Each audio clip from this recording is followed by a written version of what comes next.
Welcome back, guys. Thanks for joining me for another beer review. Hope you're well. It's glorious weather at the moment. I'm working outside, topping up my tan, ready for going away on Saturday. It's Wednesday today, by the way. So 2 more days at work and then away. Fucking hell, stuff stuck to the TV. Excuse my French. Anyway, we're back with another beer review. Hope you've had a great day as well and the weather's great where you are. And we are heading off to a local independent supermarket now for a beer that comes all the way from Swansea. Now I'm sort of like mid Wales, North Wales if you like. Obviously Swansea's way down there. And this independent supermarket does happen to pick up some odd little gems here and there. Certainly stuff that I don't always manage to see around the likes of Morrison's and what have you, I suppose, like most people. And the brewery we're on about is Tomos Watkin Brewery, and we are taking a look at their Dragon's Keep IPA. Don't know if you can see it. Great artwork. And as I've said on all the reviews, it was the artwork that attracted me to these beers. Even the bottles have got Thomas Watkins on them, which I do like, a bit like the old Samuel Smith's one. 500ml, cost me £2.39, and it's coming in at 5%. And all these beers are brewed by, which is odd, Tomos Watkin Brewery, but they're actually brewed by Drop Bear Beer Company, which is basically on the same industrial estate as Tomos Watkin. Anyway, there you go. There's another quick look at the labels. Get the sun out of the bloody way. Nothing but trouble with lights at the moment. There we go. And a plain crown. So I'm going to get it cracked open and we shall see what it's like. Find myself a bottle opener. Now, it's going in a Welsh glass, just not a Tomos Watkin one. It's going in a purple moose glass, who are from Bala. No, Porthmadog. Bala. Porthmadog, there we go. On the North Wales coast, so hopefully this is going to be decent. What am I expecting? Traditional? Am I expecting... Not pouring very well, was it? Whoa, whoa, whoa, whoa. Wasn't pouring very well, and then suddenly went well. Anyway, beer in a glass. There we go. Oh, it's a bitter number. It's got to be said just from that head. Very golden. Almost sort of orange looking in the glass. A big sort of mix and match head. Quite big bubbles there. Probably give it a swirl and that sort of get rid of that excess air in the head. But there are still some big ones there. And a little bit of carbonation coming up. Slightly hazy, but nothing major. What does it say on the back? A bold and spirited brew that embodies the fighting spirit of the Cymru, the Welsh.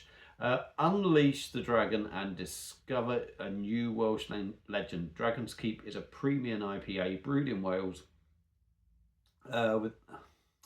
with an expertly crafted blend of US hops. Enjoy flavours, tropical fruits with just a bit of a bite.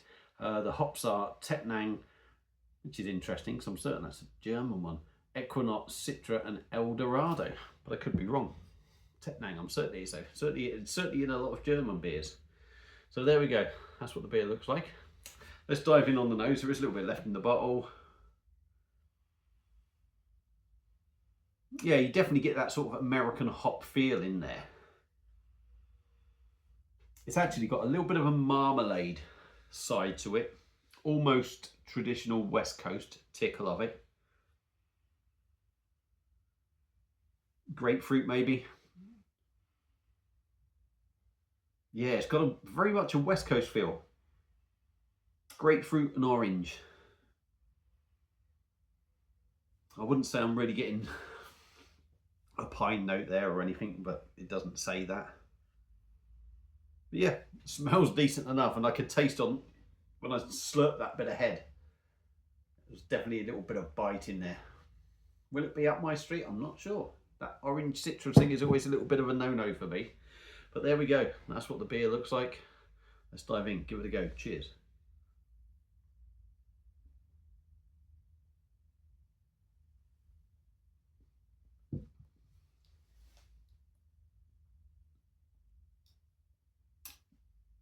Yeah, that's not bad actually.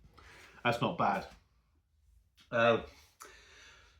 Will that orange citrus thing catch up with me and kind of put me off after maybe one? Possibly. But that said, at this very moment in time, it's not too overpowering. So let's get the rest in there again, and then we'll crack on with me stuff that I do. Let's go again.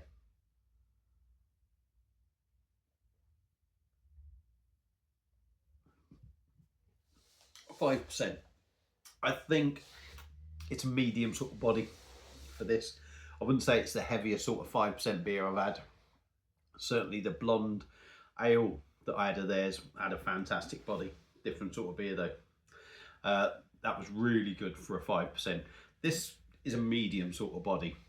It's not watery by any means, but it's not particularly weighty. It's just average.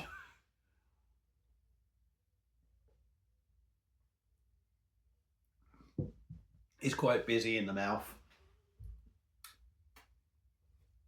but that soon sort of fades, and I wouldn't say it really sort of roughens up the mouth. It is quite busy, but, or should I say, there isn't so much carbonation in there, but the bubbles are quite sort of like popping, if you like, rather than lots of little bubbles. It's sort of like a small burst of bigger bubbles.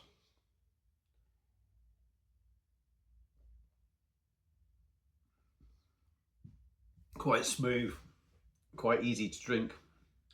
I'd imagine this on tap would be better. It's got that sort of feel about it that it'd be better. I do feel like I'm getting a touch of wateriness on the back end of this, and I don't know why, because I shouldn't really, but it just feels like it's got that feel to it. Taste note wise, malty on the start. After a second or so, you get that sort of like, it's sort of like a touch of a bready sort of feel to it, but it's very much orange, grapefruit, marmalade sort of flavors going on in there. It says tropical. For me, I don't feel like I'm getting tropical. I'll dive in again.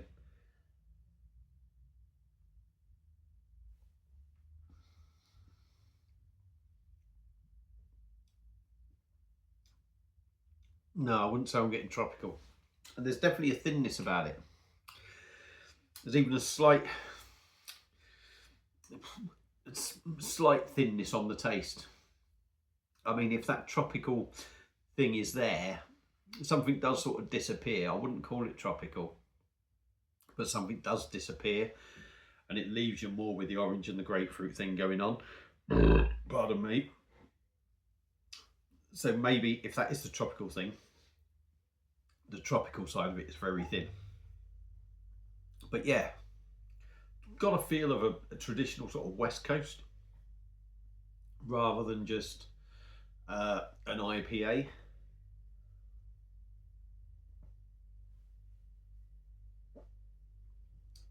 Yeah, malty, orange citrus, bitterness is kicking in.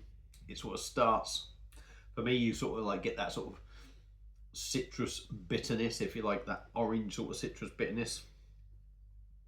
And the longer it's in your mouth, sort of turns to a grapefruit sort of bitterness on the back end. It's by no means a shit beer. It's not really even a bad beer. Maybe the bottle doesn't do it any favours. Like I say, on tap, I would imagine this would be much better. Disappointed? Not really, but there's little edges to it that you would mark this beer down for, personally, in my opinion. And the fact that, you know, to a certain extent, with that orange sort of citrus thing in there, for me, again, it's not a favourite of mine. But it's a decent beer. It's a good, honest beer. But it's just not, went down the wrong hole there. It's just not giving me that wow moment. But like I say, on tap, may well be much better. That said, would I recommend people picking it up if they see it? Definitely, because I think it's well worth a try. And it could just be me. I'd like to think not, but it could just be me. So yeah, Tomos Watkin Brewery, Dragon's Keep IPA. I think it's worth picking up and giving a go. If you've had it before, and let me know your thoughts. Thank you all for watching. Feel free to like the video, subscribe to the channel, and I will see you again on another one, and we're going to have some new beers. What we're going to have, I ain't got a clue.